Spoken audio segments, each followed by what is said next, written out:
ನಮ್ಮ ಮಮ್ಮಿ ಯಾವ ಥರ ರೊಟ್ಟಿ ಮಾಡ್ತಾರೆ ಅಂತ ನಿಮಗೆ ತೋರಿಸ್ತೀನಿ ಬರ್ರಿ. ಹಿಟ್ಟು ತೊಗೋಬೇಕ್ರಿ, ರೌಂಡ್ ಮಾಡಬೇಕು. ಅದ್ರ ಕೆಳಗೆ ಒಣ ಹಿಟ್ಟು ಹಾಕಿಬಿಟ್ಟು ಅದ್ರ ಮೇಲೆ ರೊಟ್ಟಿ ಹಿಟ್ಟು ಹಾಕಿ ಬಡಿಬೇಕ್ರಿ. ನಿಮಗೆ ಭಾಳ ತ್ರಾಸ ಆಗತ್ತಿತ್ತು, ಅಷ್ಟು ಶಕ್ತಿ ಇದ್ದಿದ್ದಿಲ್ಲ ಮೈಯಾಗ ಅಂದ್ರೆ ಲಟ್ಸು ಬೆಳ್ಳುಣ್ಗಿ ಸಿಗ್ತಾವ್ರಿ, ರೊಟ್ಟಿ ಲಟ್ಸು ಬೆಳ್ಳುಣ್ಗಿ. ಅದರಿಂದ ಚೆನ್ನಾಗಿ ನೀವು ಲಟ್ಟಿಸ್ಬೋದು ರೀ.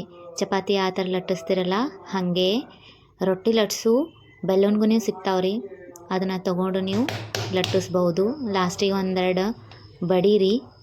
ತೆಳ್ಳಗಾದ್ಮೇಲೆ ಹಂಚಿನ ಮೇಲೆ ಹಾಕಬೇಕು. ಆಮೇಲೆ ಸ್ವಲ್ಪ ಬಟ್ಟೆ ಒಳಗೆ ನೀರು ತೊಗೊಂಡು ಬಟ್ಟೆನ ನೆನೆಯಕ್ಕೆ ಹಾಕಿರಬೇಕು ನೀರೊಳಗೆ. ಅದು ಬಟ್ಟೆ ಮೇಲೆ ಆ ಬಟ್ಟೆಯಿಂದ ರೊಟ್ಟಿ ಮೇಲೆ ನೀರನ್ನು ಸವರ್ಬೇಕ್ರಿ. ಸ್ವಲ್ಪ ಹೊತ್ತು ಬಿಡಬೇಕು. ಯಾವಾಗ ಅದ್ರ ಮೇಲೆ ಸಣ್ಣ ಸಣ್ಣ ಬಬಲ್ಸ್ ಬರ್ತಾವಲ್ಲ ಆವಾಗ ತಿರುವಿ ಹಾಕ್ಬೇಕು ರೊಟ್ಟಿ. ಈ ಥರ ನೋಡ್ರಿ ಎಷ್ಟು ಚೆನ್ನಾಗಿ ಆಗತೈತೆ ರೊಟ್ಟಿ. ನೋಡ್ರಿ ಸಣ್ಣ ಸಣ್ಣ ಬಬಲ್ಸ್ ಬಂದಾವು. ಮುಟ್ಟಿ ನೋಡ್ರಿ ಒಂದ್ಸತೆ. ಆಮೇಲೆ ಎಲ್ಲ ಕಡೆ ಬೇಯಿಸ್ಬೇಕ್ರಿ ಸರಿಯಾಗಿ. ಯಾವ ಥರ ಅಂದ್ರೆ ದೊಡ್ಡ ದೊಡ್ಡ ಬಬಲ್ಸ್ ಬರುವಂಗೆ ಲೇಯರ್ ಆಗ್ಬೇಕು ನೋಡ್ರಿ. ಈ ಥರ ಒಂದು ಬಟ್ಟೆ ತೊಗೋಬೇಕು, ಅದನ್ನೇನ ಎಲ್ಲ ಕಡೆ ಸರಿಯಾಗಿ ಟಚ್ ಮಾಡಬೇಕು. ಆ ಥರ ಉಬ್ಬೇಕು ನೋಡ್ರಿ, ಅಂದರೆ ರೊಟ್ಟಿ ಚೆನ್ನಾಗಿ ಬರ್ತಾವ್ರಿ.